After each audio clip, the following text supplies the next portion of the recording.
Hi guys, welcome back to my home kitchen here in Ypsilanti, just off of Ford Lake. Today going to be doing Day of the Dead bread. I know it's Cinco de Mayo, I know it is also Taco Tuesday, but I want to do something definitely Hispanic in tradition, but something a little bit different than tacos. And we didn't get a chance to do Day of the Dead bread back on November 2nd, which is the day of the holiday is every year. But it's a really great rich bread, so there's a lot of fat in it, a lot of spices in it.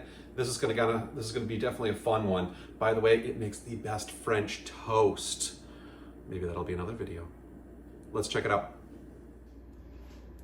Okay, here we go with our mise en place is all set. As always, right underneath the video, you're gonna find the recipe, but we're kind of just gonna go through everything right now. Here is 4 cups of AP flour. We're using all-purpose, not bread flour. We don't use much gluten as we do for something like sourdough or something like that. So AP flour is actually good for this bread. Down over here, have about a 1/4 cup extra of AP flour. This is just, hand dusting and a couple other things. Next, we have 1/2 cup of sugar ready to go with 1 tablespoon reserved out of that 1/2 cup, plus another 2 tablespoons right here. This is actually going to be for finishing the bread with the egg wash. Over here, we have a teaspoon of kosher salt, 1 teaspoon of cinnamon, 1 teaspoon of ground star anise. We're going to use this blood orange to get a teaspoon of orange zest. You can use navel or any other kind of orange. I just happen to have blood orange in the fridge. 1/3 cup of warm milk. We want it right around 110 degrees, no more, no less. About a teaspoon of active dry yeast, 1/2 cup of melted whole fat butter. Butter is 1 letter away from better. 5 eggs, and we're going to reserve 1 of those egg whites. That's what that little guy is here for. 1 of those egg whites is going to be reserved for the egg wash. So let's go ahead and get our poulish started. Okay, here we go. We're gonna get our starter working for us. So we took 1/3 cup out of the big 4 cups of flour. We're gonna go ahead and add that right into the bowl. We're gonna take our reserved tablespoon of sugar, gonna go right that into a bowl. Our yeast, that's gonna go in there. We're gonna whisk it all together.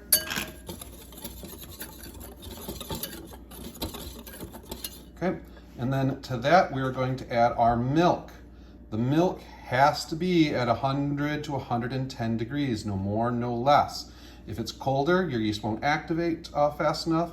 If it's hotter, you're gonna kill off the yeast, and then that's gonna be a real problem. So milk's gonna kind of go in. Give that a little whisk up. It's gonna look kind of like a little bit of a pasty goo.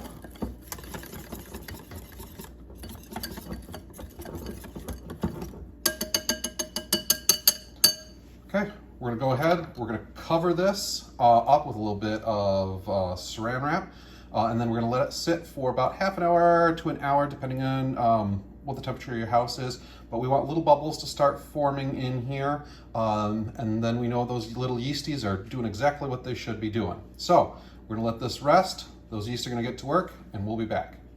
Okay guys, it's been about 1/2 hour, and our yeast is doing its thing. You can see how it's getting all bubbly on top. It smells really, really good. So these guys are ready to get going with our next step. So we have our eggs, our 5 eggs with a 1 white reserved. Now, we're not going to use this till we get to the baking of the dough. You want to make sure you put this in the refrigerator. Raw egg, room temperature, not a good mix. So we'll put that in the fridge. Then, to our eggs, we are going to go ahead and start getting them whisked up a little bit. We're going to add in the remainder of that 1/2 cup of sugar.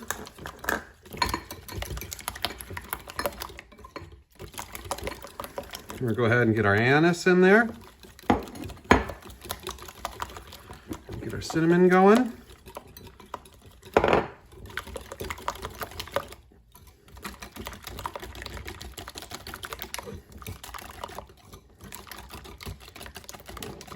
So we're just looking for it to get kind of a little broken down in there. We'll go ahead and go in with our blood orange zest, get all that in there.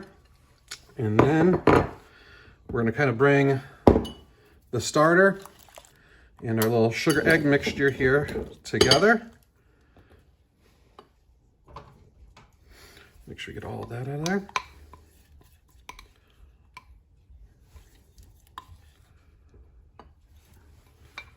Okay, and we're just going to kind of give it a little whisk up together here.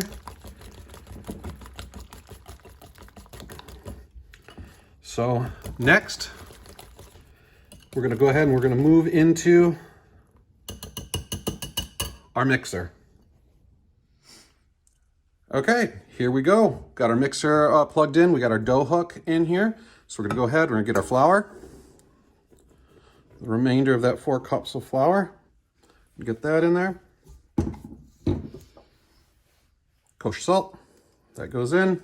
We're going to give it just a little turn here.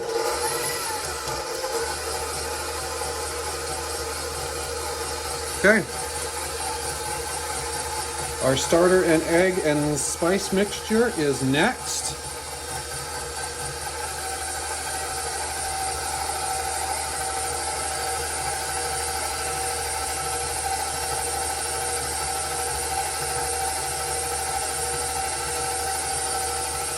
So, get everything out of the bowl there.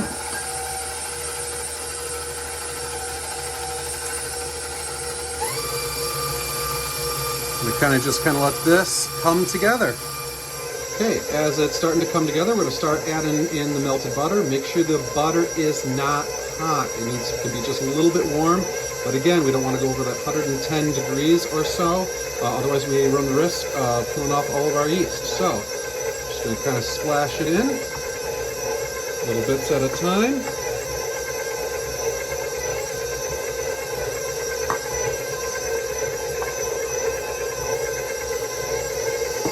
And as you can see, our dough is going to start coming together. We're going to crank it up. And now we're going to let it run like this for a couple minutes. Kind of get it all kind of coming together and mixing up. It sure smells good. So let it run about 4 or 5 minutes, and we'll get back to it just a bit.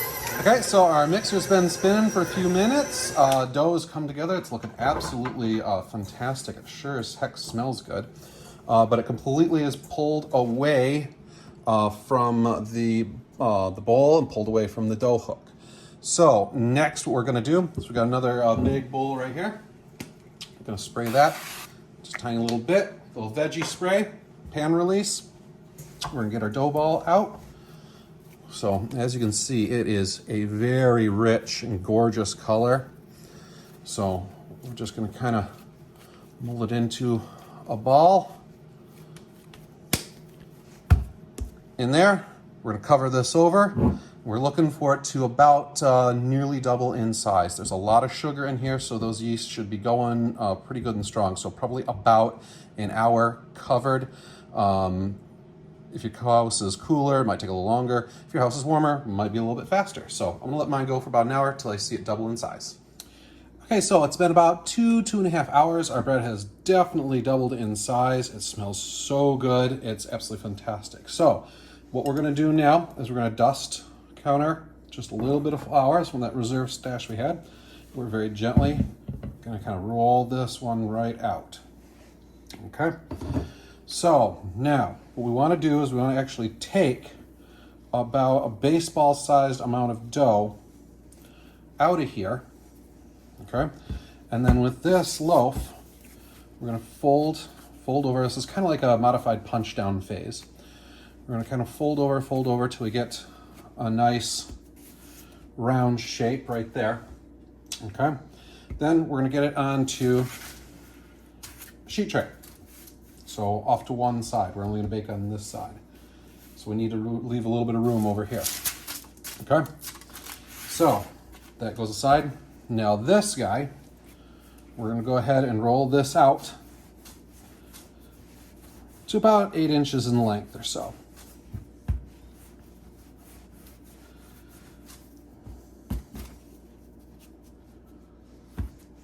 Okay. Now that we've got it, excuse me, 8 inches in length, we're going to go ahead and cut it into fourths. Okay. So one of these guys, I'm just going to kind of try and fold over. We're going to create just a small ball here.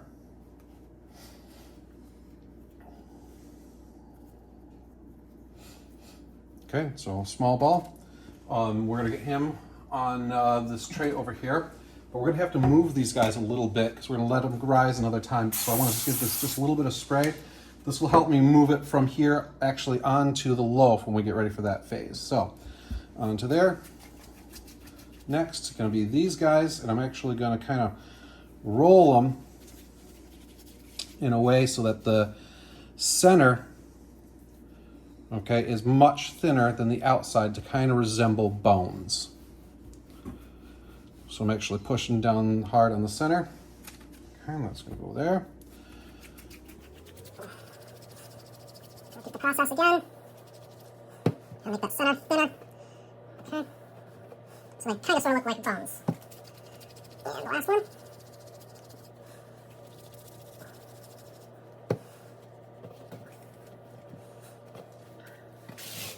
Okay, so here we go. Here's our bread.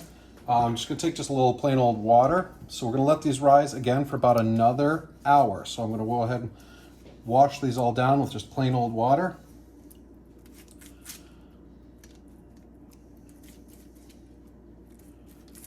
So I'm gonna go ahead and cover them up and give them about another hour. Okay, so we got through our second proofing.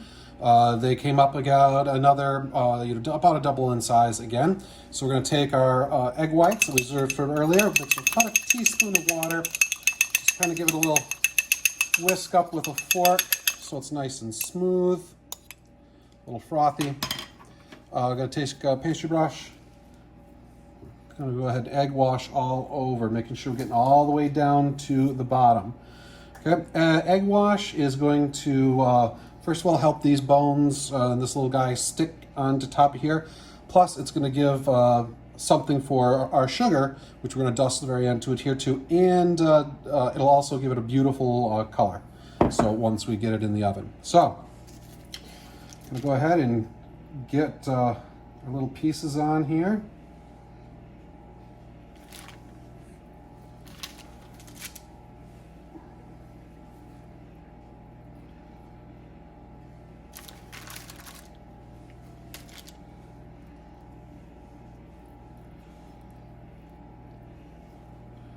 Push them together at the top. Okay, our little ball go right on top of that. Okay, and then I'm going to go ahead and egg wash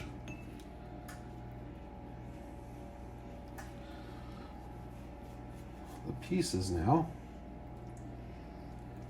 So I'm going to take care to get in between the little pieces and the main big dough ball. Get underneath everything. You will see it if we miss a spot. Okay, and now we're going to kind of just give it a little dusting with sugar. Got the oven heated to 325. So it doesn't have to be a ton of sugar. We can redust with sugar too right when it comes out. Okay, now because our loaf is kind of off-center and I have a convection oven here, so it's blowing air around, I want to use something to weigh down this paper so it doesn't go flying up and interfere with kind of the beautiful crust and everything that's going to happen on this. Okay, in the oven it goes. Okay, let's take a look. Spend about 35 minutes, so I know we're getting really close. Oh, that looks pretty good.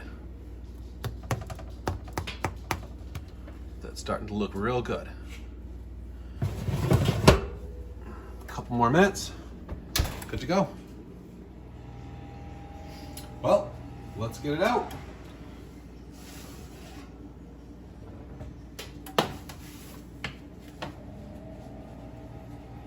And get it onto a cooling rack.